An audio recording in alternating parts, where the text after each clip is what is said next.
Japanese motorcycle engineers are the most disciplined people on the planet. They spend millions of dollars and thousands of hours perfecting every millimeter of geometry, every fuel curve, every suspension setting.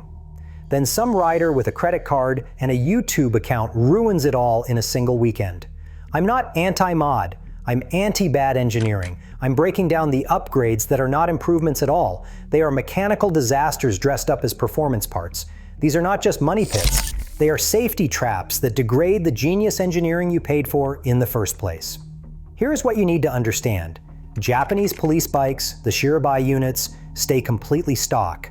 No aftermarket exhaust, no fancy levers, no stage 1 tune. And those riders outperform every weekend warrior on a $30,000 upgraded superbike. There is a reason for that. Let's start with the most common way riders lobotomize their bikes, high-flow air filters without engine control unit tuning. The stock Japanese engine control unit is calibrated for one thing, a specific air-fuel ratio that balances power, efficiency, and engine longevity. When you slap a high-flow filter on there thinking you are going to unlock hidden horsepower, you are not. You are creating a lean condition. More air enters the combustion chamber, but the engine control unit is still dumping in the same amount of fuel it always did. That lean mixture burns hotter, much hotter. Your cylinder head temperatures spike and your valves start getting scorched. That jerky, unpredictable throttle response you are now dealing with at low speeds is not performance. It is your bike choking because you broke the air-fuel balance. The worst part is riders think that is normal. They think the bike is waking up when really it is gasping for the correct fuel map. Then there is the slip-on exhaust crowd. You bolt on a $400 can, keep the stock mapping, and congratulate yourself on the new sound. But that sound is not power. That sound is your engine running poorly because you just changed the back pressure curve the Japanese engineers designed the fuel system around.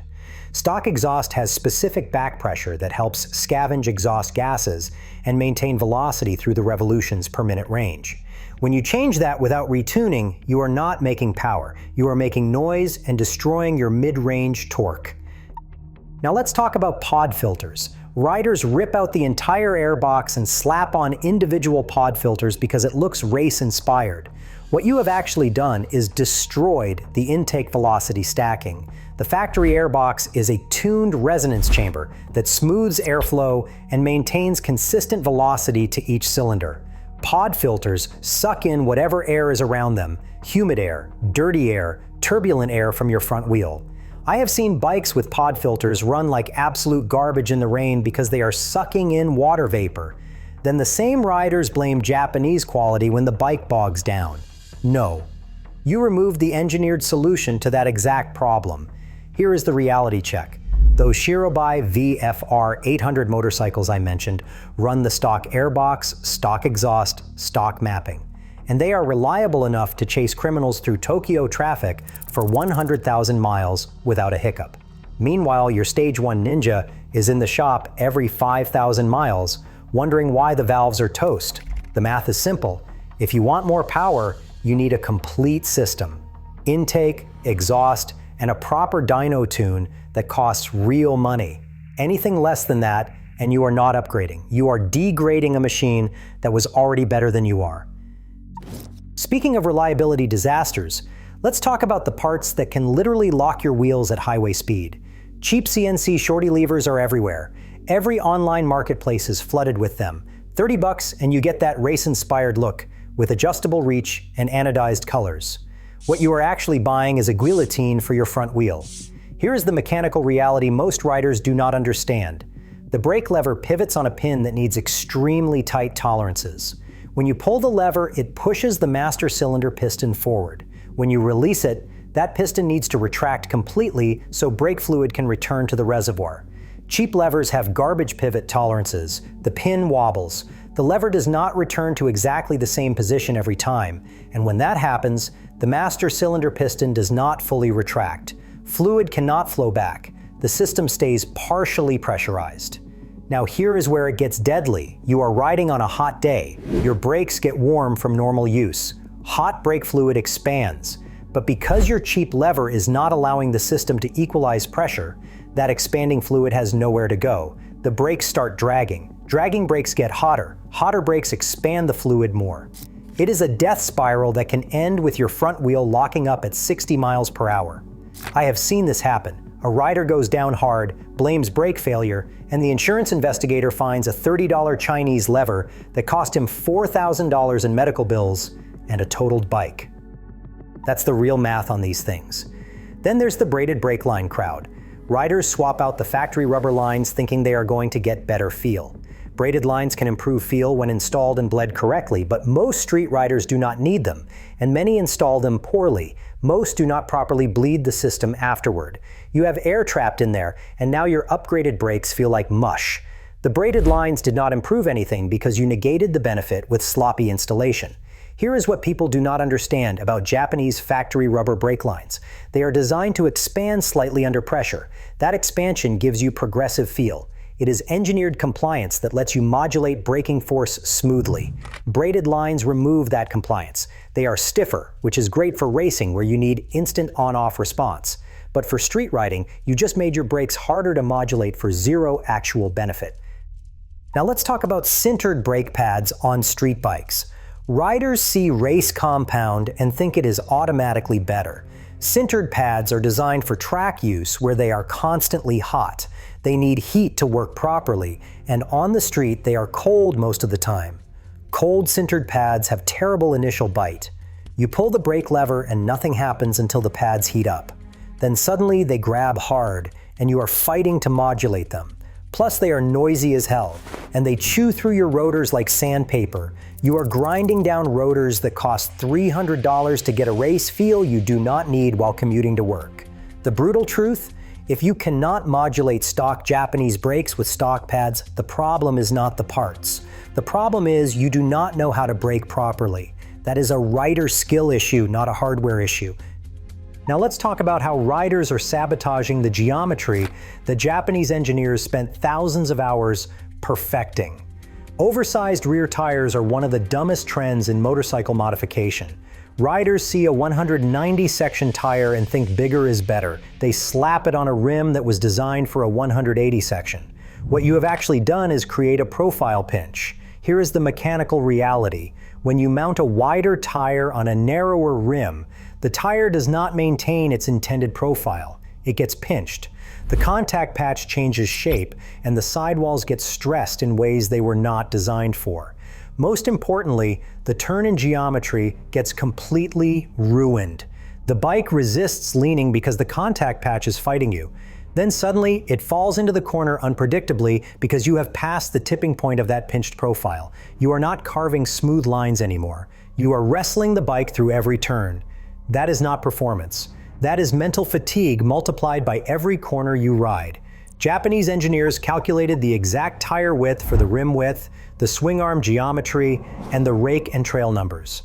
When you change one variable, you have broken the entire equation. Your bike now handles like a shopping cart with a bent wheel. Then there are lowering links. They are the ultimate sin against Japanese engineering. You think the bike sits too tall, so you buy a $50 lowering link kit to drop it an inch or two. What you have actually done is destroy the anti-squat geometry. The swing arm angle matters. When it is at the factory setting, the suspension compresses and extends through its travel in a controlled arc that maintains traction and stability. When you change that angle with a lowering link, the bike wallows in corners. It bottoms out on bumps that the stock suspension would have absorbed, and you have just turned your rear shock into a wear item that will be blown out in 10,000 miles instead of 50,000 miles. That is why lowered bikes feel fine cruising straight and terrifying when you actually push them. Why do Japanese bikes sit tall compared to European bikes? Ground clearance. It is calculated for lean angle at speed. You need that clearance when you are leaned over in a corner at 60 miles per hour. Lowering the bike for parking lot aesthetics means you are grinding hard parts mid-corner when it actually matters. Now let us talk about aggressive clip-ons on commuter bikes. Riders take a perfectly comfortable Ninja 650 and bolt on low clip-ons to look like a racer. What you have created is a wrist-fatiguing torture device. The stock bar position on a Japanese sport tourer is designed for all-day comfort. When you slam the bars down, you are loading your wrists and neck with your upper body weight. After 30 minutes, your hands are numb. After an hour, your neck is screaming. You are not faster. You are exhausted and dangerous because you cannot focus on the road when your body is in pain. Then there are aftermarket comfort seats that are too soft. Japanese seat foam is firm for a reason. It supports your sit bones over distance. Those plush aftermarket seats feel amazing for the first 10 minutes. Then you bottom out on the seat pan, and your tailbone gets hammered for the next 2 hours of your ride. The truth is, rider position matters more than parts. A stock. Japanese bike fits 80% of riders better than any upgrade you can bolt on. If the ergonomics do not work for you, the answer is not random parts. The answer is a professional suspension setup and maybe some bar risers that maintain the engineered geometry. Then there is the whole mess of protection parts that actually make crashes worse. Hard bolt frame sliders. This is not about sliders in general, it is about sliders that are stronger than the mounting point they are attached to. Riders think more protection is automatically better. They buy the biggest, strongest sliders they can find and bolt them directly to the frame. Here is the problem. When that slider puck is stronger than the engine mount tab it is bolted to, a simple low-side crash can become something much worse. The puck catches the pavement instead of grinding down. The bike does not slide, it flips. When it flips, that bolt rips the engine mount tab clean off the frame. You just turned a $500 tip over into a totaled motorcycle because you bought sliders that were too strong for the mounting point. Japanese original equipment manufacturer Crash Protection uses sacrificial plastics for a reason. They are designed to grind down and absorb impact energy. The fairing stays, take the hit, and break away cleanly. That is intentional. That is engineering. Your aftermarket sliders that never break are transferring all that force directly into the frame. Now let us talk about lithium batteries in cold climates. Riders buy them to save 3 pounds on a 500-pound motorcycle. Then they are stranded in a parking lot when the temperature hits 40 degrees because they did not understand basic chemistry. Lithium batteries cannot deliver cranking amps when they are cold. The chemical reaction that produces electricity slows down dramatically in low temperatures. If you live somewhere warm year-round, you will never notice. But in cold climates, this bites people constantly. Your lightweight upgrade is now a paperweight. Meanwhile, the stock lead-acid battery that weighs 3 pounds more fires up instantly because it is designed for temperature variation. You save 3 pounds, you lost reliability. That is not an upgrade. That is a downgrade you paid extra for. Then there is the high-octane fuel myth. Riders think premium is always better. If the owner's manual says 87 octane and you are putting 93 in there, you are wasting money and making your engine dirtier. High-octane fuel burns slower. It is designed for high-compression engines that need to resist detonation. In a low-compression Japanese engine, that slower burn causes incomplete combustion. You get carbon buildup on the valves. You are paying more per gallon to make your engine run worse. The math does not work. Now let's talk about magnetic drain plugs on modern engines. If you're catching enough metal shavings for a magnet to matter, your engine is already destroyed. Modern Japanese manufacturing tolerances are so tight that metal contamination at that level means catastrophic failure is imminent. The magnetic plug is not saving your engine. It is giving you false confidence while your bearings disintegrate. On modern Japanese engines, this upgrade solves a problem you would already know about if it actually existed. It is mechanical theater. Finally, iridium spark plugs marketed for power. They last longer. That's it. They do not add 5 horsepower. They do not improve throttle response. They simply extend the maintenance interval and nothing more. Riders often swap perfectly good standard plugs for iridium, thinking it is a performance modification. It is not. You just paid triple the price for plugs that do the exact same job for twice as long. If you want performance, spend that money on something that actually matters. The bike is already better than you are. Japanese engineering is genius level. These modifications are lobotomies. The real upgrade path is to spend that $1,000 on track days or on advanced rider training, not on parts that make the bike worse. Tell me in the comments the exact upgrade you bought that made your bike worse, and what bike it was. I want honest confessions.